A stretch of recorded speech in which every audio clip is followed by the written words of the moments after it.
জনম জনমের ভালোবাসা তোমার আর আমার, আমার রূপ কথাতে তুমি হবে রাজকুমার, আমার রূপ কথাতে তুমি হবে রাজকুমার।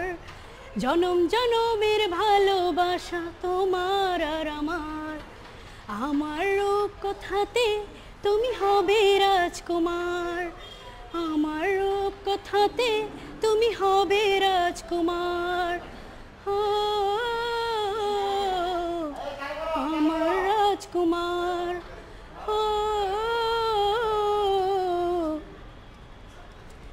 আমার রাজকুমার। ভাই আমি সাকিব নামটা নিলেই না আমার, আপনি তো জানেন ভাই আমি ক্যামেরার সামনে একটু কম, কিন্তু যখন আমি ওই যে দূরে আলাদা হাউ মাউ করে কাঁদি, ওই কান্নাটা আমি কাউকে দেখাতে পারবো না।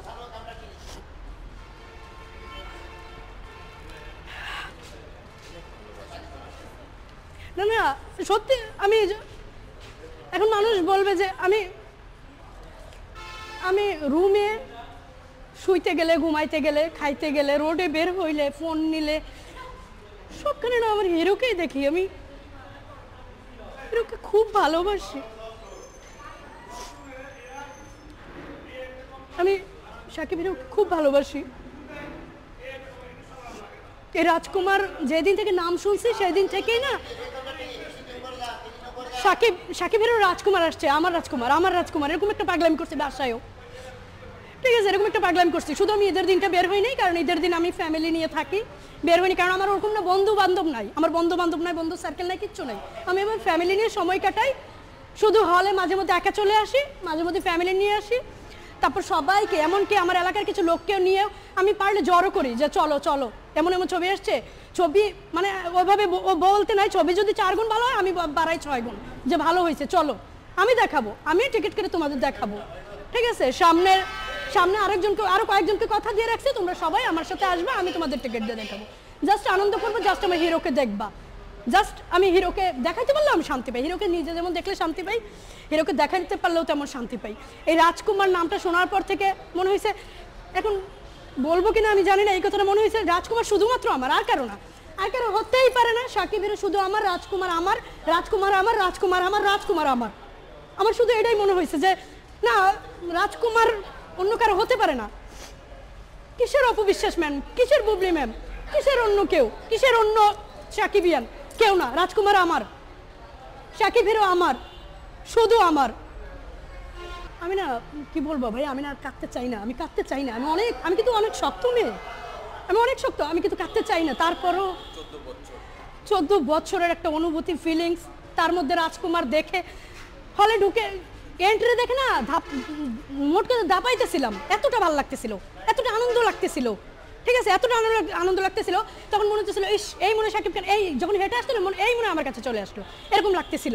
ধীরে ধীরে দেখতে দেখতে যখন দেখলাম সাকিব খান দাঁড়ে দাঁড়ে ঘুরতেছে, চোখে মুখে কান্না, তখন থেকে ধিম মেরে বসে পড়লাম, আস্তে ধীরে খারাপ লাগা শুরু করলো। তারপর সাকিব খানের মৃত্যুটা মেনে যাওয়ার, সাকিব হিরোকে আমি পার্সোনালি একটা কথা বলি, হিরো তুমি মুভি করো, এরকম মুভিও করো, কিন্তু সামনে কিছু মুভিতে না অন্তত মৃত্যুর সিনটা দিয়ে দেখায়ও না। মৃত্যু, হ্যাঁ গুলি লাগুক, তারপর হসপিটালে যাক, কিছু একটা হোক, বাঁচুক, মানে ওর সাকিবের হিরোর মৃত্যু আমি আর দেখতে চাই না, আমি আর মৃত্যু দেখতে চাই না। এমনিতে সাকিব তোমার কি বলবো, হিরো তোমার জন্য কত কাঁদতেছে, আর কত কাঁদবো, হলে এসেও যদি বসে বসে কাঁদতে হয়, বাসায়ও কাঁদি, রাস্তায়ও কাঁদি, এফডিসির পথ থেকে বের হওয়ার সময় একবার কাঁদি, ঢোকার সময় একবার কাঁদি, আবার হলে এসেও কাঁদি। সেই জায়গায় মনে করেন আপনার মনে আছে কি না, ওই যে এয়ারপোর্টে আমি সেন্সলেস হয়ে পড়ছিলাম, সেখানে আমাকে কয়েকজন ছেলেরা ধরছিল, এক সাংবাদিকও আমাকে ধরছিল, তখন আমি মানে ওই দৃশ্য দেখে আমার বাসার লোক আমার বলছে, শেষ পর্যন্ত কি মাটিতে গড়াগড়ি খাইলা, আমি আমার জামা কাপড় কাদায়, চোখ মুখ, আমি সেই দিন সেজে যাই নাই, সেদিন আমার মনে করেন চোখ মুখ মানে লাল হইয়া, আমার কি বলে, আমার জামা কাপড় কাদা, আমি নিচে মানে সাকিব হিরোকে দেখার জন্য অপেক্ষা করতে করতে বৃষ্টিতে ভিজতে ভিজতে কাদায় গড়াগড়ি খাওয়া অবস্থা। সেটা এক ভাইয়া শুনছিলাম ভিডিও ফুটেজ করছে, পরে সেটা গিয়ে সবাই দেখছে বাসায়, ঠিক আছে, সেটা গিয়ে বাসায় দেখছে। এই রাজকুমার দেখতে এসে আমার একই অবস্থা, সন্ধ্যার সময় আমি সেন্সলেস হয়ে পড়ছি ছবি দেখতে গিয়ে, হলের মধ্যেই তারপর আমাকে নিয়ে ধরাধরি করে পাগলের মতো, সেদিন আমার আওলা জাওলাজুল পাগলের মতো রিক্সা করে নিয়ে আমাকে বাসায় গেছে। তারপর বাসায় গেছে, মাথায় পানি দিছি, গোসল করছি, সেদিন আমি কিছু খাইনি, 2 দিন কিছু খাইনি। তারপর গিয়ে আমি পুরো সত্যি সত্যি অসুস্থ, আমি এতটা অসুস্থ হবো আমি ভাবি নাই। আমি 7 দিন কারোর সাথে ফোনে কথা বলতে পারি নাই, ফোন ধরতে পারি নাই, ফোন চালাইতে পারি নাই। আমি 7 দিন টোটালি অসুস্থ ছিলাম। আমি এখন একটু এই সুস্থ হইলাম, সেটা একমাত্র শাকিব খানের রাজকুমার দেখে, শাকিব খানের মৃত্যু দেখে, ঠিক আছে, মৃত্যু দেখে।